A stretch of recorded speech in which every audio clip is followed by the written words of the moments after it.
আসসালামু আলাইকুম রহমতুল্লাহ। সুপ্রিয় শিক্ষার্থী বন্ধুরা, আলফা এডু পয়েন্ট চ্যানেলে তোমাদের স্বাগত জানাচ্ছি। কেমন আছো তোমরা? ভালো নিশ্চয়ই। আলহামদুলিল্লাহ, আমিও ভালো আছি। আজ আমি তোমাদের চতুর্থ শ্রেণীর গণিত বিষয়ের তোমাদের মূল বইয়ের প্রথম অধ্যায় সৃজনশীল অঙ্কের সমাধান করে দেখানোর চেষ্টা করব ইনশাল্লাহ। এর পূর্বের ভিডিওতে আমি সৃজনশীল প্রশ্নের 5 এবং 6 নম্বর প্রশ্নের সমাধান করে দেখিয়েছিলাম।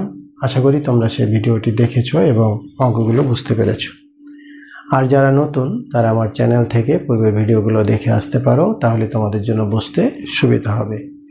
আর নিয়মিত ভিডিও পেতে আমার চ্যানেলটি সাবস্ক্রাইব করে বেল আইকনটি অন রাখতে পারো, তাহলে যখনই আমি নতুন কোনো ভিডিও আপলোড দিব তখন তুমি নোটিফিকেশান পেয়ে যাবে। আর যারা অলরেডি সাবস্ক্রাইব করেছো তাদেরকে অসংখ্য ধন্যবাদ। প্রিয় শিক্ষার্থী বন্ধুরা, আজকে আমরা 7 নাম্বার দেখব। 7 নাম্বারে দেখো, উদ্দীপকে এখানে দেয়া আছে। এই উদ্দীপকটা দেখো, এই উদ্দীপকে দেয়া আছে যে দুইটি সংখ্যা, একটা আছে হলো 98,370, আরেকটা দেওয়া আছে হলো 2,14,130। এই দুইটা সংখ্যা দেয়া আছে এখানে। তো 7 নাম্বার, এরপরে কয়ে যে প্রশ্নটা করা হয়েছে এখানে, ক নাম্বারে বলা হচ্ছে যে সংখ্যা দুইটির প্রত্যেকটির অঙ্ক সংখ্যা কত। তাহলে আমরা উদ্দীপক থেকে আগে সংখ্যা দুইটি লিখি। যে আমরা লিখব যে প্রথম সংখ্যা আর দ্বিতীয় সংখ্যা। প্রথম সংখ্যাটি কি ছিল? 98,370। 98,370। আর দ্বিতীয়টি ছিল 2,14,130। 2,14,130। এখন বলছে কি যে সংখ্যা দুইটির প্রত্যেকটির অঙ্ক সংখ্যা কত। তাহলে আমরা লিখব যে অতএব প্রথম সংখ্যাটির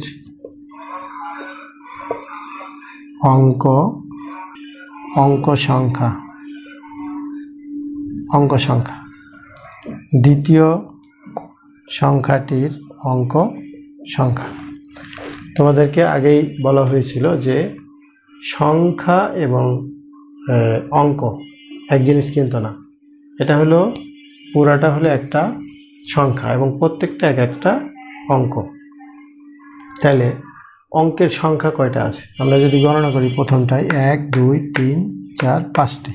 তাহলে আমরা এই জায়গায় লিখব কি 5টি আছে, তাই না? এখানে 1, 2, 3, 4, 5, 6টি, তাহলে এখানে লিখব 6টি। তাহলে প্রশ্নটা ছিল যে দুইটা সংখ্যা দেয়া আছে, এই দুইটা সংখ্যার প্রত্যেকটা সংখ্যার কয়টি করে অঙ্ক আছে। তাহলে এটাতে আছে 5টি অঙ্ক, দ্বিতীয়টাতে আছে 6টি অঙ্ক। এটি ছিল ক এর উত্তর। এরপরে খ নাম্বারে কি বলা হচ্ছে দেখো। খ নাম্বারে বলা হচ্ছে যে খালি ঘরে সঠিক প্রতীক বসাও। আচ্ছা, খালি ঘরে সঠিক প্রতীক বসাও এবং এইখানে প্রথমে একটা সংখ্যা দেয়া আছে, প্রথম সংখ্যাটা, আর পরে ফাঁকা ঘর দিয়ে দ্বিতীয় সংখ্যাটা। তার প্রথম সংখ্যাটা ছিল 98,370। এখানে ফাঁকা ঘর দেওয়া আছে, এই ফাঁকা ঘর 98,370, আর এটা হলো 2,14,130। 2,14,130। আচ্ছা, এখন আমরা এই ফাঁকা ঘরে কি চিহ্ন দেব আমরা আগে দেখব। সংখ্যাটা কি দেখব আমরা? মূলত দেখব যে সংখ্যাটা কোনটা ছোট কোনটা বড়। তো ছোট বড় নির্ণয়ের ক্ষেত্রে এই যেই সংখ্যাটার অঙ্ক বেশি, অর্থাৎ এটা হলো 5টা, এটা হলো 6টা, ওইটাই সবচেয়ে বড় সংখ্যা। তাহলে এটা ছোট, এটা বড়। তাহলে আমরা যদি এখানে ছোট বড় একটা চিহ্ন দিয়ে দিই, অর্থাৎ এটার চাইতে এইটা বড়, তাহলে চিহ্নটা হবে এরকম। অর্থাৎ এই 98,370-এর চাইতে 2,14,130 হলো বড়। আবার আমরা এভাবে বলতে পারি যে 2,14,130 থেকে 98,370 ছোট, এইভাবে বলতে পারি। তাহলে প্রশ্নটা ছিল যে এই দুইটা সংখ্যা দিয়ে মধ্যখানে খালি ঘর ছিল, খালি ঘরে সঠিক মানে প্রতীক বসাতে বলছে। তাহলে সঠিক প্রতীকটা হলো এটা। যদি এমন হইতো যে এইটা আর এইটা সমান, একই সমান, তাহলে আমরা এখানে সমান চিহ্ন দিতাম। ঠিক আছে, এইভাবে আমরা দিতে পারতাম। তো যেহেতু বলছে যে সঠিক প্রতীক বসাইতে, আমরা ছোট এবং বড় নির্ণয় করে প্রতীকটা বসালাম। এরপরে গ নাম্বারে কি বলছে দেখো, দ্বিতীয় সংখ্যাটির শতক ও একক স্থানের অঙ্ক দুইটি স্থান বিনিময় করলে। আচ্ছা, তাহলে দ্বিতীয় সংখ্যাটি আমরা আগে লিখি যে আমরা ক হতে বা উদ্দীপক হতে লিখি যে উদ্দীপক হতে পায়, উদ্দীপক হতে পায় দ্বিতীয় সংখ্যাটি কত ছিল? 2,14,130 এই সংখ্যাটা ছিল। আচ্ছা, এই সংখ্যাটা ছিল। এখন বলছে কি যে শতক ও এককের ঘরের অঙ্ক দুইটির শতক ও একক। তাহলে শতক কোনটা? একক, দশক, শতক। এই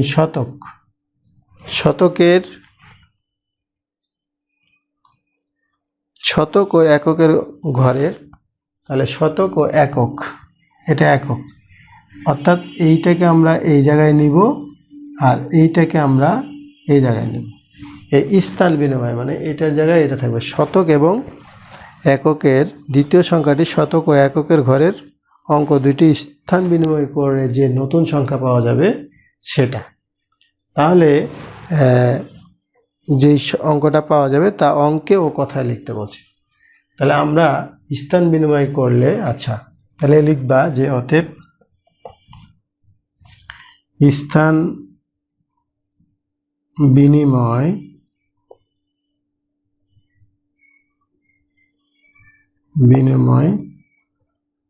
করলে নতুন সংখ্যা। তাহলে নতুন সংখ্যাটা আমরা এই কথায়ও লিখতে হবে। নতুন সংখ্যাটা আমরা আগে এখানে লিখি। নতুন সংখ্যাটা কি এইখানে? তাহলে এই যে 1 শূন্যের জায়গায় এই 2 1 4 0 3 1, অর্থাৎ শতকের ঘরে আসছে হলো 0 আর এককের ঘরে গেছে হলো শতকের ঘরে যেটা ছিল ওইটা 1 গেছে। এখন যে সংখ্যাটা তৈরি হলো সেই সংখ্যাটা আমরা এই কথায় লিখব। তাইলে আমরা লিখব কথায় যদি লিখি কি হবে? একক, দশক, শতক, হাজার, অযুত, লক্ষ।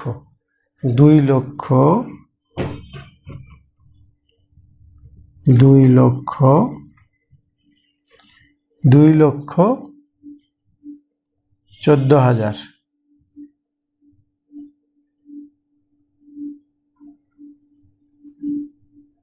14,031।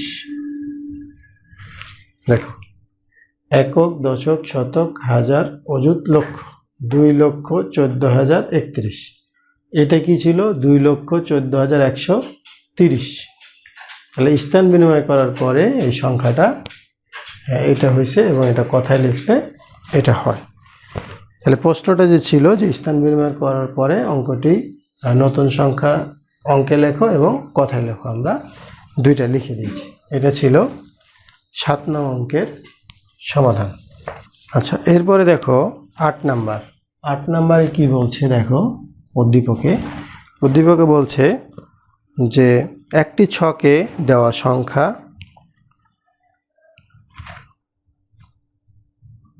7,65,311, আরেকটি সংখ্যা 7,69,311। এই দুইটা সংখ্যা উদ্দীপকে দেয়া আছে। কিন্তু কয় বলছে যে সংখ্যা দুটি কোন স্থানের অঙ্কগুলো সমান। হ্যাঁ, সংখ্যা দুইটির কোন কোন স্থানের অঙ্কগুলো সমান। তাহলে আমরা ক নাম্বার দিই। ক নাম্বার দিয়ে লিখব যে উদ্দীপক হতে পায়, উদ্দীপক হতে পায় কি ছিল? দুইটা সংখ্যা। একটা সংখ্যা ছিল 7,65,311, 7,65,311। আরেকটা ছিল 7,69,000, 7,69,311। এভাবে লিখতে পারো যে প্রথম সংখ্যা আর দ্বিতীয় সংখ্যা, প্রথম সংখ্যা দ্বিতীয় সংখ্যা। এই সংখ্যা দুইটার বলছে যে সংখ্যা দুইটির কোন কোন স্থানের অঙ্কগুলো সমান। আচ্ছা, তাহলে দেখো, একক, দশক, শতক, হাজার, অযুত, লক্ষ। একক, দশক, শতক, হাজার, অযুত, লক্ষ, এই দুইটাই কিন্তু একই রকম সংখ্যা। এখন কোন কোন স্থানের অঙ্কগুলো মিল আছে? দেখো, এই তিনটা আর এই তিনটা মিল আছে। এইখানকার এই দুইটা এবং এই দুইটা মিল আছে, খালি এইখানে এই দুইটা মিল নাই। তাহলে একক, দশক, শতক, হাজার, অযুত, লক্ষ, তাহলে এই হাজারের ঘরটা বাদ দেওয়া বাকি সবগুলো মিল আছে। তাহলে প্রশ্নটা কি ছিল? ক নাম্বারে প্রশ্নটা ছিল সংখ্যা দুটির কোন কোন স্থানের অঙ্কগুলো সমান। তাহলে আমরা কি লিখব? যে সংখ্যা দুইটির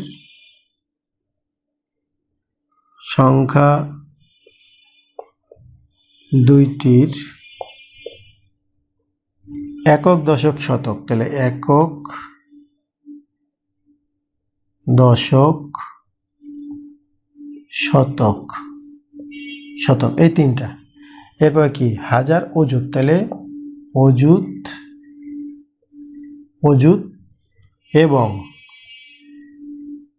এবং লক্ষ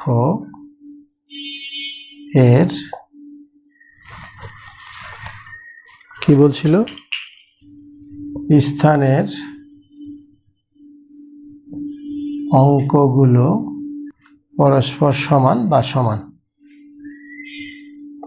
পরস্পর সমান।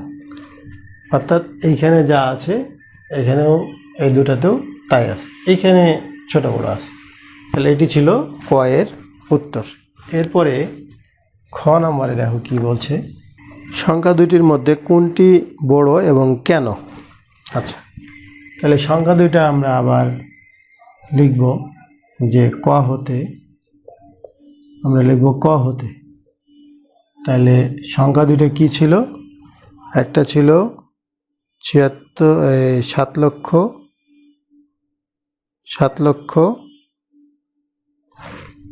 একটা ছিল 7,69,311, আরেকটা হলো 7,65,311। আচ্ছা, যখন আমরা ছোট বড় নির্ণয় করি তখন আমরা এই প্রথমে দেখি যে কতগুলো সংখ্যা আছে। যেই সংখ্যাগুলোর অঙ্ক সংখ্যা বেশি, অর্থাৎ 2, 4, 6, 2, 4, 6 দুইটাই তো সমান আছে, তাহলে যদি বেশি অঙ্ক থাকতো তাহলে আমরা ওটাকে বড় বলতাম। যেহেতু এখন বেশি অঙ্ক আমরা দেখতে পাচ্ছি না, দুইটাতে সমান অঙ্ক, তাহলে আমরা দেখব এই তিনটাতে একই রকম আছে, এই তিনটা একই রকম আছে, এই দুইটা একই রকম, এই দুইটা একই রকম। তাহলে পার্থক্যটা কি? হাজারের স্থানে। তাহলে হাজারের স্থানে একটা হাজারের স্থানে আছে 9, একটা হাজারের স্থানে আছে 5। তাহলে আমরা আগে ছোট বড় নির্ণয় করি। যেহেতু বলছে সংখ্যা দুটির মধ্যে কোনটি বড় এবং কেন, তাহলে আমরা আগে লিখি যে কোনটি বড়। দুইটা সংখ্যার মধ্যে যে অতএব আমরা এটা লিখি যে 7 7 6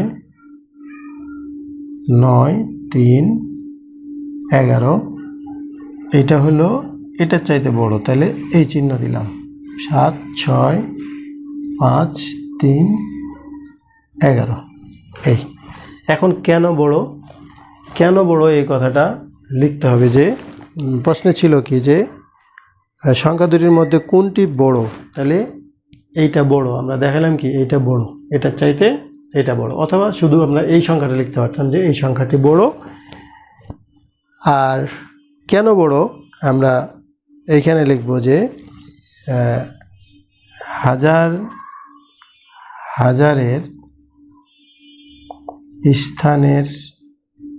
স্থানের অঙ্কটি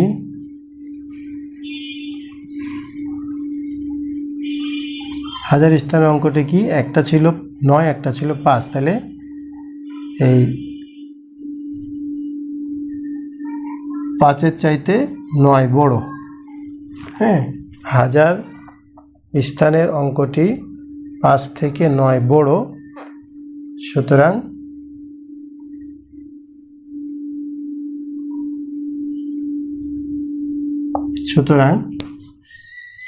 কত, এই 7 6 9 3 11 এই সংখ্যাটি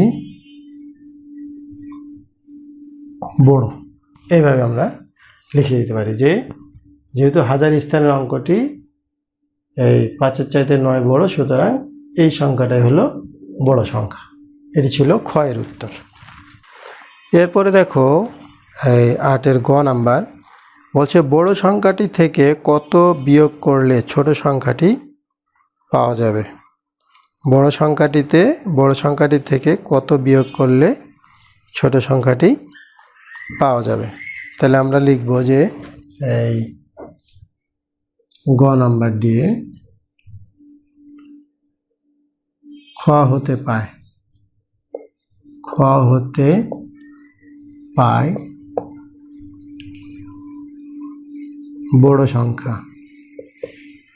বড় সংখ্যাটা কত ছিল, 7 6 9 311। ছোট সংখ্যা 7 6 5 3 11। আচ্ছা, এখন বিয়োগ করলে প্রশ্নটা ছিল যে বড় সংখ্যাটিকে কত বিয়োগ করলে। আচ্ছা, তাহলে এটা যদি আমরা বিয়োগ করি 0 0 0, 9 থেকে 5 বিয়োগ করলে 4 0, এটা 0। তাহলে দেখো প্রশ্নটা ছিল যে বড় সংখ্যাটি থেকে কত বিয়োগ করলে ছোট সংখ্যাটি পাওয়া যাবে। তুমি যদি এই বড় সংখ্যা থেকে এই 4000 বিয়োগ করো তাহলে এই সংখ্যাটা পাওয়া যাবে। সুতরাং এটি হলো এই যে 4000 হলো উত্তর। সুতরাং আমরা লিখব যে অতএব 4000 বিয়োগ করলে 4000 বিয়োগ করলে এই ছোট সংখ্যাটি পাওয়া যাবে। এটি ছিল গ নং অঙ্কের উত্তর। তো আজকেও আমরা 2টি সৃজনশীল প্রশ্নের সমাধান করলাম। নিশ্চয়ই তোমরা ভিডিওটি শেষ পর্যন্ত দেখেছো এবং বুঝতে পেরেছো। আমার এই ভিডিওগুলো যদি তোমাদের ভালো লাগে তাহলে লাইক, কমেন্ট ও বন্ধুদের মাঝে শেয়ার করতে পারো, যেন তোমার মতো অন্যরা উপকৃত হতে পারে। আজ এই পর্যন্তই, কথা হবে পরবর্তী ভিডিওতে। সেই পর্যন্ত মহান আল্লাহ তাআলা আমাদের সকলকে ভালো রাখুন। আল্লাহ হাফেজ। আসসালামু আলাইকুম ওয়া রাহমাতুল্লাহ।